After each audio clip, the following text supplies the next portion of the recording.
তো দেখতে পাচ্ছেন আমাদের মানে বড় মিস্ত্রি ডিজাইনটা বানাইছে। হ্যাঁ, তামিলনাড়ু মিস্ত্রি। সামনের ডিজাইন, ওপরের ডিজাইনটা হেবি সুন্দর লাগছে, ভালো লাগছে। দেখে আরও ভালো লাগছে। এটা ঠাকুর থাকবে, এই ঘরটায় ঠাকুর থাকবে। তো দেখতেই পাচ্ছেন মিস্ত্রির মুখ দেখা যাচ্ছে না, ক্যামেরা চালু করেছি বলে মুখটা দেখা যাচ্ছে না। হ্যাঁ, এতক্ষণে মুখটা দেখতে পেলাম, ভেতরটা বাগাইছে। তো এই যে মাঝখানে একটু ফাঁক রেখে দিয়েছে, এই মাঝখানে একটা পাথর বসাবে। তো পাথরটা আপনাদেরকে দেখাইছি। এই পাথরটা বসাবে ওই ফাঁকটাতে।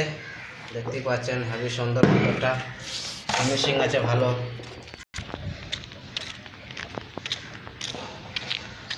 তো এটা গ্রাম, এটা হচ্ছে মন্দির, প্রচণ্ড বড় মন্দির এটা।